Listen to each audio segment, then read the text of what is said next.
98% लोग इस दुनिया में सेल्फ डिसीजन लेने की क्षमता नहीं रखते। कॉन्फिडेंस जो है ना, वो शक्ति की देन है। जंगल में देखो गैंडा कैसे घूमता मस्ती से, ताकत है ना शरीर में। सामने कोई पड़ गया, फाड़ दिया। ये तो कॉन्फिडेंस बाहर ढूंढ रहे हो, ये नहीं मिलेगा। सपना चलता रहता। आईएएस हो गए, मंत्री जी की बेटी शादी हो गई, गांव वाले सब सड़क पे लेटे हुए हैं। क्या सोचते हो? सोते वक्त तुम्हारा दिमाग शांत होता है? फिर तुम्हें सपना दिखाएगा कि नहीं बन पाए, मार के भगा दिए गए, रुपए भीख मांग रहे हैं। दो चीजों की तुम्हें जरूरत पड़ेगी, एक उत्साह और एक शक्ति, जो तुम्हें बाहर बहुत रेयर में मिलेगी।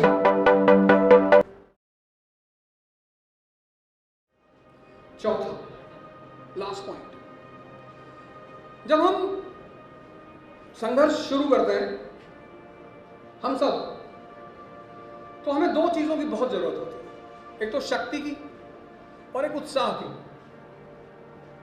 लेकिन अगर तुम भिखमंगों से भीख मांगो, भिखारियों को देखा है, सबसे ज्यादा उस एरिया में खड़े होते हैं जहां से गाड़ियां बहुत ज्यादा गुजरती हैं, या जो प्रॉस्पेरिटी का एरिया है वहां। कभी तुम दिल्ली आओ तो सबसे ज्यादा भिखारी जो रेड लाइट होगी वो करोल बाग होगी, वो कैनॉट प्लेस होगी, क्योंकि वहां सारे एफ्लुएंट लोग ही आते हैं। तुम मंगोलपुरी चले आओ, वहां की रेड लाइट पे कोई नहीं, क्योंकि लेने के बजाय देने के बजाय पता लगा भिखारी की जेब में से ही निकाल ली। बहुत, ये पॉइंट सुन लेना, बहुत इंपॉर्टेंट। अब तुम क्या करते हो जब राइज करना, मतलब संघर्ष करने की शुरुआत करते हो, तुम्हें उत्साह की जरूरत है और शक्ति चाहिए, और तुम बाहर जाते हो मांगने, और तुमने किसी से कहा कि मैं आईएएस की तैयारी करने जा रहा हूं। हाँ, बोले कर लो। तिवारी जी की बिटिया दे रही थी, 2 बार दी, पागल हो गई। उसके बाद वो सीधे तुमसे नहीं कहेगा कि मत करो, सीधे कहेगा ही नहीं। तुम कभी ट्राई करके देखो, कोई तुम्हारे साथ मार्केटिंग करने गया, कपड़ा ले रहा है, धीरे से कुछ बोल दो उसके बारे में उल्टा सीधा कि लेवाइस की पैंट श्रिंक बहुत जल्दी होती है। अच्छा, 98% लोग इस दुनिया में सेल्फ डिसीजन लेने की क्षमता नहीं रखते। बस उनको धीरे से कोई बात बोल दो कि ज्योग्राफी में नंबर नहीं आते हैं। कुछ लोग तैयारी कर रहे हैं पैलियोलिथिक एज से, और तब से सब्जेक्ट ही चेंज कर रहे हैं। बहुत लोगों से मेरी दिल्ली मुलाकात होती है, हर 6 महीने पे सब्जेक्ट चेंज कर देते हैं। मैंने कहा क्या हुआ? सर उसमें नंबर नहीं आते। तुम मेंस लिखे हो? नहीं सर। तो तुमको कैसे पता नंबर नहीं आ रहे? दो चीजों की तुम्हें जरूरत पड़ेगी, एक उत्साह और एक शक्ति, जो तुम्हें बाहर बहुत रेयर में मिलेगी, बहुत रेयर। तो क्या करें? अगर तुम उसको अपने अंदर ही जनरेट कर लो, साधना करो। हर धर्म ने रास्ता बताया है, चाहे इस्लाम हो, चाहे हिंदुइज्म हो, चाहे क्रिश्चियनिटी हो, चाहे सिखिज्म हो, सब ने रास्ता बताया, सब ने। तुम अपने धर्म वाला निकालो।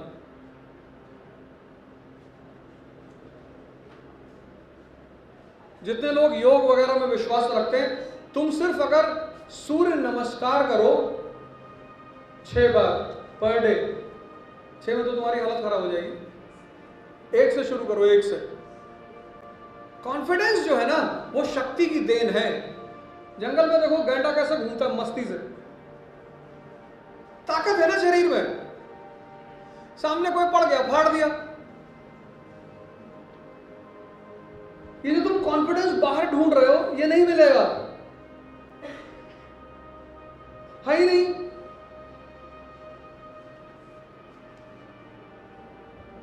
मैं कभी कभी मोदी जी के बारे में सोचता हूं, तो मैं सोचता हूं कितना संघर्ष किया होगा इन्होंने, कितनी आंतरिक क्षमता विकसित की होगी, कितना लोगों ने डराया होगा।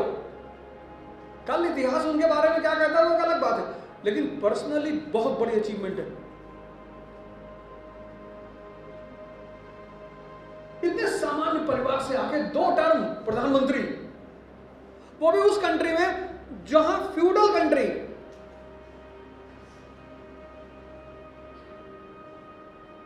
कितनी अंदर ताकत होगी। जैसे हमको तुमको लोग डिमोरलाइज करते हैं, मैं तो तैयारी करने आया तो लोग मेरे ऊपर हंसते थे कि अरे अब धौलपुर हाउस बंद हो जाएगा।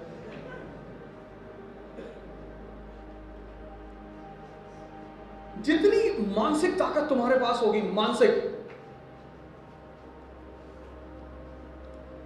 मैंने अपने घर में 3 फोटोग्राफ रखी है, तो कई सारी, 3 पर मेन फोकस रहता है मेरा। एक स्टीफन हॉकिंस की, शरीर खराब है, दिमाग सही है, नोबेल प्राइज विनर, 17 प्राइजेस उस आदमी के पास इंटरनेशनल। दूसरी दुर्योधन की, शरीर सही है, दिमाग खराब है। हमारे साथ एक साल पहले गाड़ी चलाते थे, गुटखा बहुत खाते थे, तो हमने कहा ये जब खाते हो तो पीछे कंटेंट नहीं देखते हो, कार्बोहाइड्रेट, फैट, प्रोटीन, नहीं ऐसे इसको खाने से उत्तेजना बनी रहती, और भैया इसको खाने से दिमाग भी बढ़ता है। मैंने कहा तुझे तो यूपी का मुख्यमंत्री होना चाहिए, कितने साल से खा रहा है? अरे ऐसा थोड़ी है भैया। हम इलाहाबाद यूनिवर्सिटी का, वहां पे लोग ज्यादातर खैनी खाते, क्या तुम भी खाओ? मैंने कहा इससे क्या होता है? बोले बुद्धि बढ़ती है, बुद्धिवर्धक चूरन।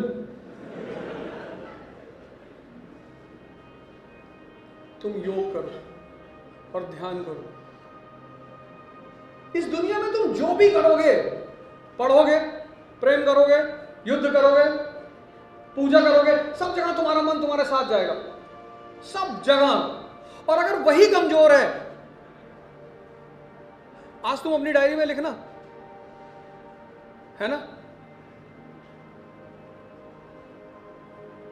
तुम्हारे साथ तुम्हारा मन 24 घंटे रहता है, सोते वक्त सपना चलता रहता है, आईएएस हो गए, मंत्री जी की बेटी शादी हो गई, गांव वाले सब सड़क पे लेटे हुए हैं। तुम क्या सोचते हो? सोते वक्त तुम्हारा दिमाग शांत होता है, फिर दूसरे दिन सपना दिखाएगा कि नहीं बन पाए, मार के भगा दिए गए, मुंबई भीख मांग रहे हैं। तो मुझे आदमी का सोने का पोस्टर दिखा दो, मैं बता दूंगा कौन सा सपना चल रहा है। अगर खूब फैला लेटा हुआ तो समझ लो आईएएस बनने वाला सपना देख रहा है, और अगर एकदम दब के लेटा हुआ है तो दूसरा फेस चल रहा है। तुम्हारा दिमाग तुम्हारे पीछा कहीं नहीं छोड़ता, और जो तुम्हारा दिमाग पीछा कहीं नहीं छोड़ता वही कमजोर है। तुमसे किसी ने कह दिया तुम्हारा आईएएस में नहीं होगा, ठीक, मेरा आईपीएस में होगा। छोटी छोटी बातों को तुम लोगों को माइंड करते हो। हमको इतना ट्रोल करते हैं, इतना, हफ्ते में 18 बार करते हैं, 7 ही दिन होते हैं, खूब ट्रोल करते हैं, ऐसा है वैसा है, ये है वो है। पहले तो एक बात धमकी भी दी, गाली भी दी, उनको लगा टीचर है, टीचर नहीं है, तो शौक में पढ़ा लेते, कोई नहीं पढ़ा रहा तो पढ़ा देते। फोन मिला के धमकी दोगे? तो अपनी मन की, और तुम 22 साल के युवा गुटखा खा रहे हो। मतलब मेरा मन होता है तुम्हारे कॉलेज में अगर कहीं कोई थूका हो तो पकड़ के लटका दो पेड़ में तुरंत। ये कॉलेज कैंपस कितना साफ होना चाहिए, नहीं होना चाहिए?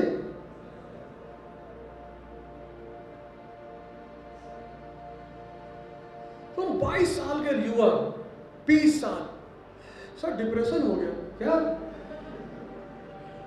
तो 35 साल में तो तुम्हारा पता नहीं क्या हो जाएगा। साधना करो, साधना, अपनी शरीर की ताकत बढ़ाओ और अपने मन की ताकत बढ़ाओ। 1 घंटा अपने आप को दो, ध्यान करना, योग करना।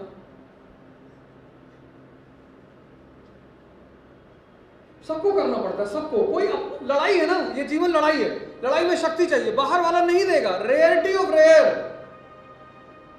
तुम जब भी कोई बड़ा काम करने जाओगे, और लड़कियों की तो और हालत खराब करते लोग। लड़की का पिता भले लड़की से कुछ ना कहे, पड़ोसी, रिश्तेदार, तुम्हारे पापा का बीपी हाई रहता है, देखो शादी के लिए कहेंगे, मना मत करना।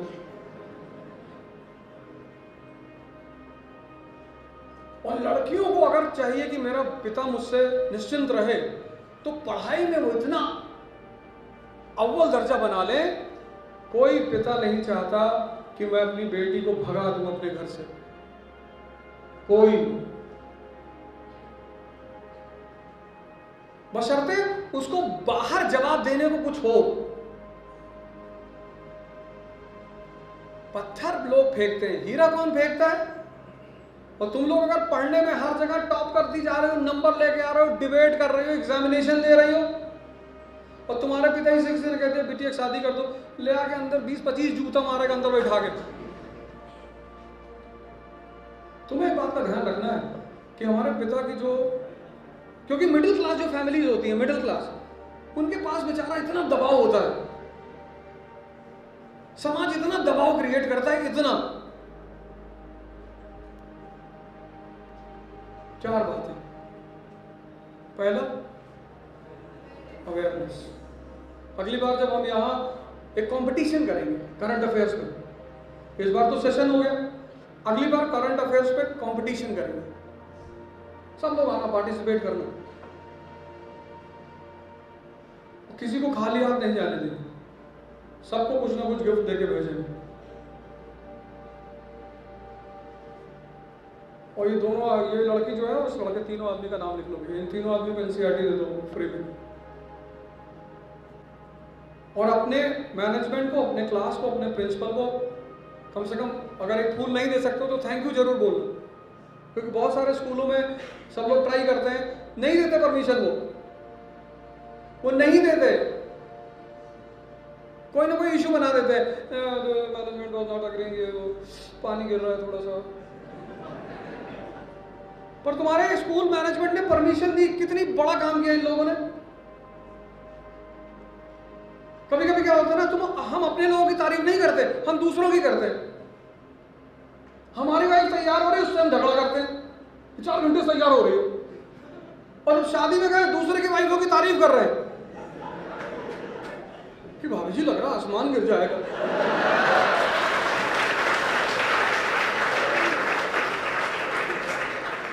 तब वो पत्नी को लगता है कि तू चल घर आ। सबसे पहले अपने घर के आदमी की तारीफ करनी है, अपने बच्चे की करनी है, अपने पति की करनी, पत्नी करनी, माँ बाप की। अपने माँ बाप को एक बार हफ्ते में कह दिया करो कि यार बहुत महान आदमी हो, इतना पैसा तुम्हारे ऊपर खर्चा कर रहे हैं, कोई दूसरा खर्चा कर देगा ना इतने साल, एक किडनी ले लेगा तुमसे, तुम ट्राई करके देख लो। लेकिन हम अपने माँ बाप को थैंक यू नहीं कहते। 4 काम करो, अवेयरनेस बढ़ाओ, एक डायरी ले लो आज जाके, कोई बात नहीं, कभी कभी शेड्यूल टूट जाएगा, कोई बात नहीं, कभी नहीं कर पाओगे, कभी नहीं याद आएगा, कोई बात नहीं, जब याद आए वहां से शुरू कर दो, कोई बात नहीं। परेशान होने की जरूरत नहीं कि मुझे 2 दिन याद ही नहीं था, 2 दिन तुम जिंदा थे, तुम्हें याद है, हाँ, तो तीसरे दिन से शुरू कर दो, फिर चौथे दिन से शुरू कर दो। एक डायरी ले लो, पर डे शाम को बैठते वक्त तुम ये दो लिखो उसमें कि आज मैंने खुद को कितना समय दिया, और जिस दिन तुम खुद को 10 घंटे देने लगोगे उस दिन तुम्हें कोई टक्कर देने वाला नहीं बचेगा। उस दिन तुम्हें कोई टक्कर देने वाला नहीं बचेगा। 10 घंटे खुद को अगर देने लगोगे तो उसमें पढ़ाई भी है, जिम भी है, एक्सरसाइज भी है, सब कुछ है। और सबसे बड़ी बात, माँ बाप से नहीं लड़ना है, टीचरों से नहीं लड़ना है, इन 3 आदमी से लड़ना ही नहीं है। भले इनकी बात तुम मत मानो, पर इनसे लड़ना नहीं। माँ बाप जो कह रहे हैं सही है। ये मैं अपने व्यक्तिगत अनुभव की बात कर रहा हूँ। जब मैं 7 महीने ऋषिकेश रहा, मेरे पिताजी को छोड़कर मुझे कोई 1 रुपया देने नहीं आया, वरना मेरे कमरे पे लोग 50-50 लोग शाम को बैठ रहे हैं, अंडा करी बन रही है, और राजनीति पे डिस्कशन हो रहा है, ठेका हो रहा है, और जैसे ही मैं हारा सब गायब। 7 महीने मेरे पिताजी रेगुलर आते थे ऋषिकेश पैसा देने के लिए, और मैं उनसे कह रहा था मैं कुछ नहीं करूंगा। बोले कोई बात नहीं, जब तक मैं जिंदा हूं मैं तुमको पैसा आके देता रहूं। और महीने में बीच बीच में गांव के लोगों को भी भेजते थे बहाने से, जाओ तुम कहते ना हम घूमने आए थे। तो 1 महीने का आदमी आया तो उसने कहा मैं घूमने आया था, मैंने मान लिया। दूसरे महीने जब वो आया, मैंने कैसे कहा मैं घूमने आया था, मैंने कहा तुम भिखमंगे, तुम्हारे पास पैजामा में नाड़ा डालने का पैसा नहीं, तुम ऋषिकेश घूमने आओगे? तब बताया अरे भैया आपके पिताजी ने पैसा दिया है जाने के लिए। सोचो माँ बाप कितने महान होते हैं। टीचर, ये जितने तुम्हारे टीचर ये सब तुम्हें बनाना चाहते हैं, क्योंकि टीचर की इज्जत स्टूडेंट से होती है। कौन जानता द्रोणाचार्य को अगर अर्जुन नहीं होता तो?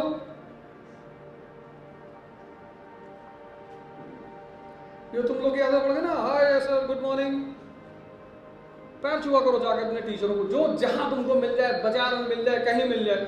मैं पढ़ाई नहीं करता था, मैं अपने टीचरों का पैर और उनके आशीर्वाद लगे,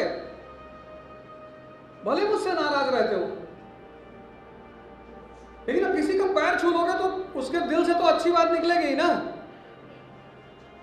3 लोग तुम्हारा भला चाहते हैं, क्योंकि 3 आदमी का गौरव तुम्हारे ऊपर टिका है, एक माँ, एक बाप, एक शिक्षक। इन तीसरे के अलावा कोई अगर चौथा तुम्हें मिल जाए तो तुम बहुत भाग्यशाली हो, और ना मिले तो इतनी ताकत पैदा कर लो कि मजबूर कर दो तुम्हारे लिए सोचने पर।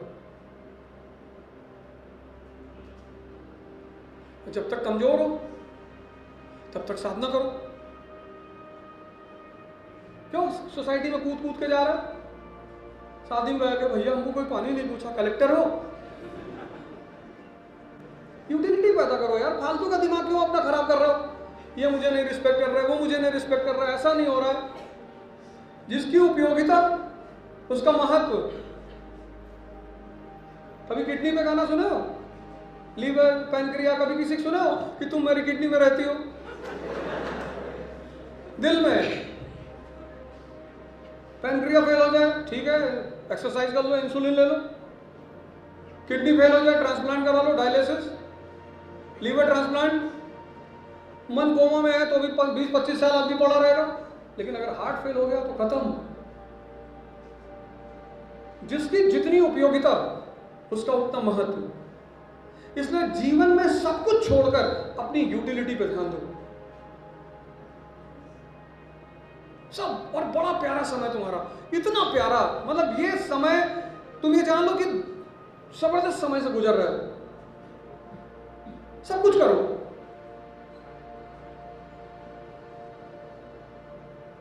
सब कुछ करो, पर वो जो तुम्हारा दिमाग है वो गोल पे रहना चाहिए।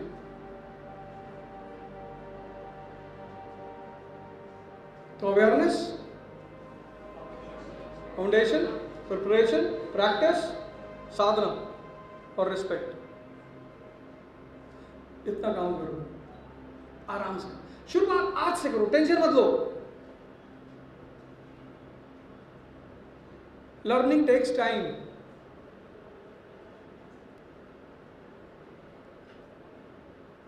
कोई भी काम, साइकिल सीखे थे तो एक दिन में सीख गए थे, टाइम लगा था। तुमको डिसिप्लिन में आने में थोड़ा सा टाइम लगेगा, कोई बात नहीं।